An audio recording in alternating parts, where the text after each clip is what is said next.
आदमी की प्रजनन क्षमता का तौर पर उसे एक अत्यंत सुंदर महिला के साथ एकांत में रखा, यह देखने के लिए कि क्या वह प्रजनन के प्रति कोई सामान्य। बात यह थी कि उस आदमी को उस सुंदर महिला में कोई दिलचस्पी नहीं थी, उल्टा उसकी नजरें हमेशा के प्रजनन व्यवहार को लेकर उत्सुक थीं। तभी टेलर ने अचानक उन्हें सौभाग्य से पास में मौजूद गार्ड्स ने तुरंत हस्तक्षेप किया और डॉक्टर जीरा को किसी अनहोनी से बचा लिया। हालांकि टेलर की हरकत आक्रोशजनक थी, लेकिन डॉक्टर जीरा ने इसमें उसकी हिम्मत और जिज्ञासा देखी। उसने न केवल उसे सजा देने से इनकार किया, बल्कि अपने मंगाई। टेलर ने इस बार जमीन पर कुछ इशारे करते हुए लिखने की कोशिश की, मानो वह कोई जरूरी संदेश देना चाहता हो, लेकिन डॉक्टर जीरा इस व्यवहार को नजरअंदाज कर देती है और तभी साइंस मिनिस्टर वहां आ पहुंचता है, जिससे उनका ध्यान पूरी तरह हट जाता है। टेलर अब भी जमीन पर कुछ लिखता है ताकि किसी तरह संवाद कर सके, लेकिन उसका लिखा हुआ संदेश एक और आदिवासी कैदी द्वारा रौंद दिया जाता है। इस वजह से टेलर और उस आदिवासी के बीच झगड़ा हो जाता है, जिसके बाद दोनों को दोबारा काल कोठरी में डाल दिया जाता है। साइंस मिनिस्टर बाद में जमीन पर टेलर की अधूरी लिखावट देखता है, लेकिन न वह हैरान होता है और न कोई सवाल पूछता है। उल्टा वह अपने डंडे से उन निशानों को मिटा देता है, मानो वह किसी गहरे रहस्य को छिपाना चाहता हो। टेलर हार मानने वालों में से नहीं था। जब डॉक्टर जायरा एक दिन अकेली उससे मिलने आती है, तो वह उसे पकड़कर उसके पास से पेन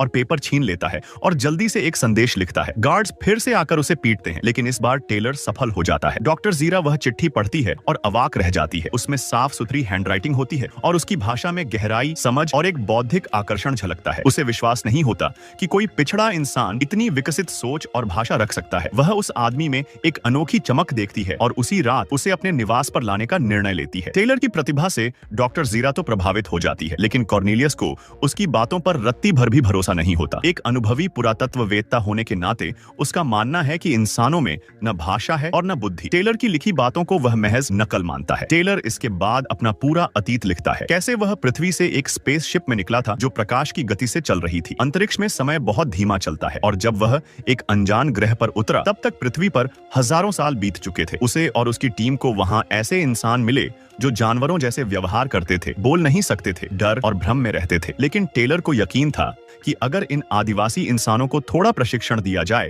तो वे इस ग्रह पर नई मानव सभ्यता खड़ी कर सकते हैं। लेकिन तभी सब कुछ बदल गया। अचानक एक बंदरों की सेना आई जिनके पास बंदूकें थीं। उन्होंने इंसानों को जानवरों की तरह फंदों में फंसाया, गोली मारी, पकड़कर पिंजरे में डाला और यहाँ तक कि उन्हें खाने के लिए भी तैयार किया। बंदर लोग इंसानों को नीचे जाति मानते थे, इंसानों के शवों के साथ फोटो खिंचवाते थे, गर्व करते थे। इस हमले में टेलर का एक साथी मारा गया और वह खुद भी घायल हुआ, जिससे उसकी आवाज चली गई। डॉक्टर जीरा और कॉर्नेलियस को यह सब बेहद अविश्वसनीय लगता है। कॉर्नेलियस का कहना है कि इतिहास में ऐसा कुछ नहीं है कि इंसान कभी भी उड़ान भरने या तकनीक विकसित करने में सक्षम थे, खासकर एक ऐसी प्रजाति जो अब सिर्फ डर और जानवरों जैसा जीवन जीती है। टेलर इसके जवाब में एक साथी थी और कहता है कि अगर वे वहां जाएंगे तो उन्हें सच्चाई मिल जाएगी, लेकिन कॉर्नेलियस तुरंत